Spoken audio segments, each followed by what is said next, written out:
With an open mind. Dhamma Talks by Sayadaw Jhaneyya. Why should we cultivate insight?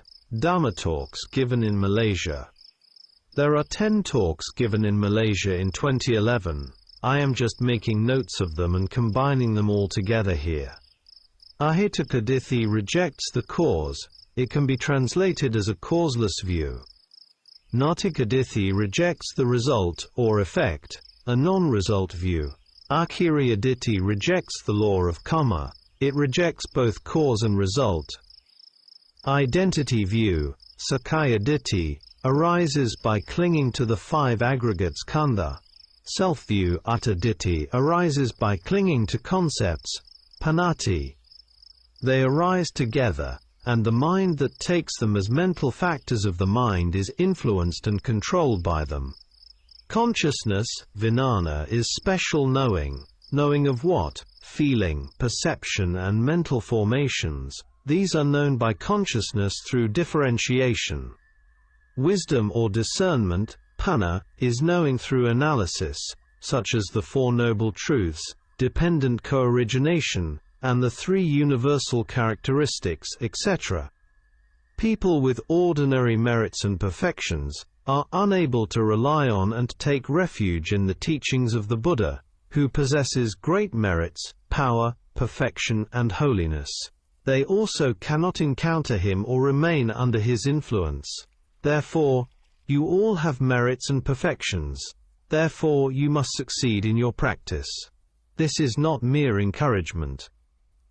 Note, how many Buddhists are there around the world? It is far fewer than adherents of any other belief.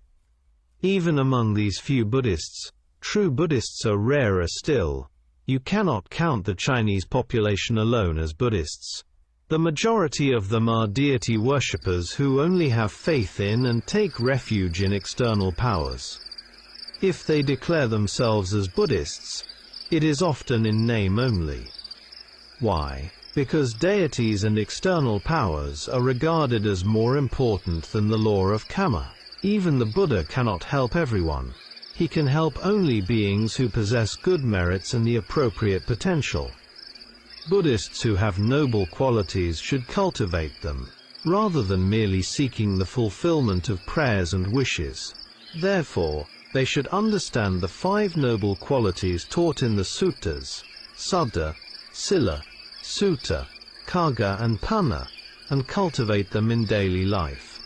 This leads to the 7 noble treasures, the becoming of a noble person, and the ending of dukkha.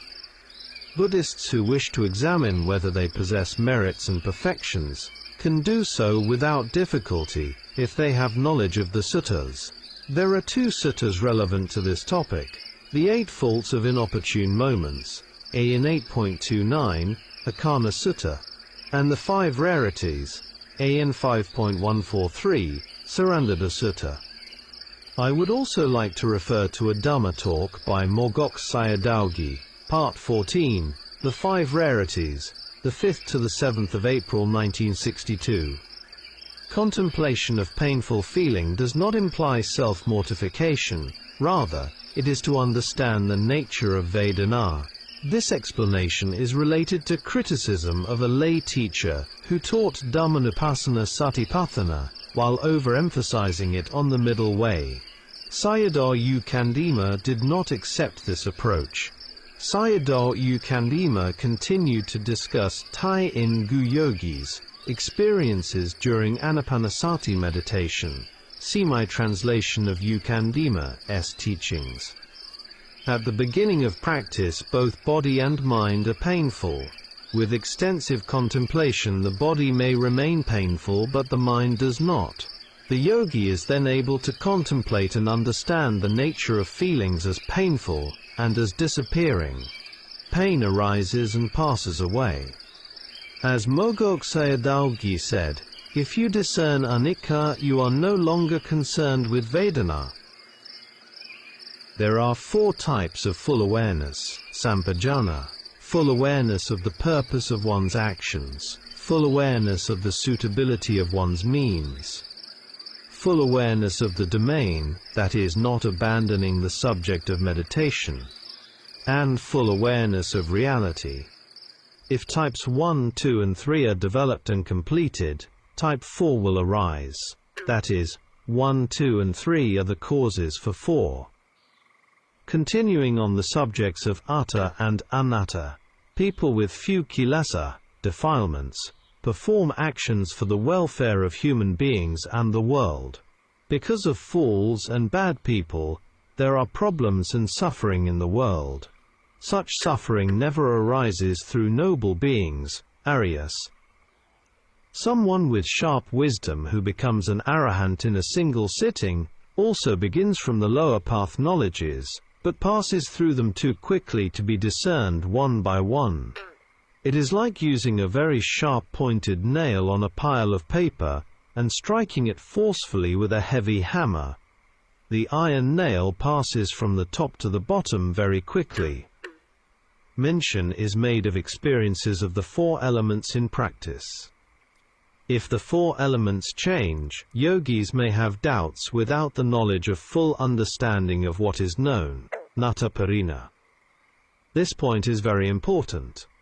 Mogok Sayadaw reminded us of this frequently in his many talks. Yogis can be obstructed by wrong views in their practice. This can happen in many ways when pavana is developing and one is near realization. It is important not to give up. If one gives up, the practice will collapse. Therefore, in Mahasi Sayadaw's Dhamma verse, do not be concerned for the body and life to be treated cruelly. Note, no one dies in practice, only the body shows its cruelty through change, viparinama. Yogis also have to show their cruelty to the kilesas, usan luin vinay. Adhikaramsi also mentioned a Dhamma quotation in Yuba Kin's place as follows. Don't be concerned about it. With the concerning mind, it, the bowl of oil, will be slanted and overturned. He already had a great deal of Dhamma knowledge at that time and was familiar with Mogok Dhamma, so he emphasized the importance of nata parina. At that time, external disturbances were able to come in and destroy the practice, that is, worldly dhammas and unseen beings. When pain becomes stronger, wanting to change is the mind. Not wanting to change is also the mind. The nature of the mind is quite strange. When the noting mind becomes strong, it overcomes the mind that wants to change. This is done by noting the changing mind. A defiled mind is used to overwhelm the knowing mind. In worldlings, the defilement of mind is very strong. Because of long and powerful samsaric existence, it may be rotten inside. Meditation is a battle against the enemies of defilement. Therefore, whatever arises is to be overcome by noting. Yogis come to understand defilements by noting defiled states of mind and knowing them. This understanding arises from development, bhavetaba, knowing, abandoning and realization. Vipassana insight is the practice of knowing oneself. To know oneself is the Buddha's way, the Dhamma way, or the Aryan way. To know external beings and things is the worldly way, the defiled way. Most world leaders and politicians cannot protect themselves or others, including nature. Most worldlings are full of darkness, the 5 kinds of darkness, ignorance, and delusion. Therefore, there are many problems, and much suffering continuing again and again.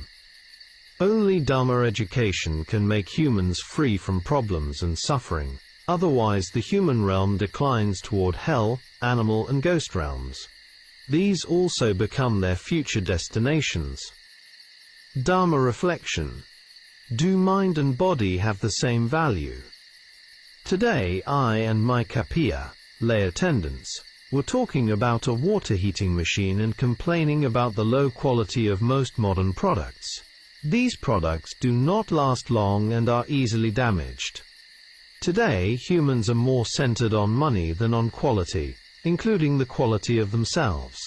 In the past, business people talked about quality rather than quantity. Today, it is the opposite. Then the kapiya suddenly made a remark. Even the body can die at any time. Why should the machine not break? He missed my point, so I responded. If you take the body and the mind as having the same value, you will never progress. This point is very important for humans to contemplate thoroughly, for their own welfare, for others, and for nature. Human evolution must be based on this understanding. Otherwise, it leads to devolution. In the Khuddaka Pali, there is a very important sutta for every human being, namely the Nidikanda Sutta.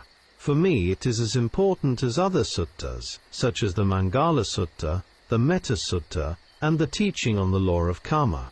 Previously I did not know that monks used this sutta to teach lay people. Recently I listened to a talk given by Sayadaw Jhaneyya, based on this sutta, using the similes of the body as a clay pot and merits as gold pots. The Buddha himself used these similes in the sutta. Our physical bodies are like clay pots. The merits referred to here are dana, sila, samadhi, and panna, which correspond to the 4 gold pots. This also relates to Dhammapada verse 183. The non-doing of all evil, the cultivation of what is wholesome, the cleansing of one's own mind, this is the teaching of the awakened ones, all Buddhas. These verses are about sila, samadhi, and panna. The 4 gold pots are connected to the 5 noble growths, Saddha, Sila, Sutta, Kagga, and Panna. Many of the Buddha's teachings overlap with one another.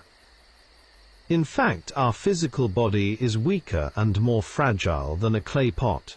It not only has the nature of change, viparinama, but is also conditioned by many factors and causes. Whatever or however we look after it, it always leads to aging, sickness and death. The mind, however, is a different matter. Our evolution or devolution depends entirely on how each of us trains it. Most humans are perishing through attachment to the body. Strong desire, greed and lust continually defile the mind. People cling strongly to lowly momentary pleasures, engaging in all kinds of unskillful actions, of mind, speech and body, day in and day out, except when asleep. In this way they create suffering for themselves and for others. The body has value only when we use it to cultivate merits, the noble growths and the 7 noble treasures, Saddha, Sila, Hiri, Ottappa, Sutta, Kagga, and Panna. Otherwise, it has no real value at all, bringing only troubles, problems and suffering. Therefore the Buddha reminded us that the permanent homes of most living beings are the woeful planes of existence. According to the Buddha, whoever possesses the 4 gold pots, merits, and fulfills the 4 powers of success, Iddhipada, in the highest sense, may even become a Sammasambuddha. Otherwise, if we treat the body like a devoted slave, while constantly nourishing the defiled mind, we will inevitably encounter great suffering. Every human being comes into this human world only temporarily. During the time of the Buddhasasana, people have the chance and the choice to decide which path to follow.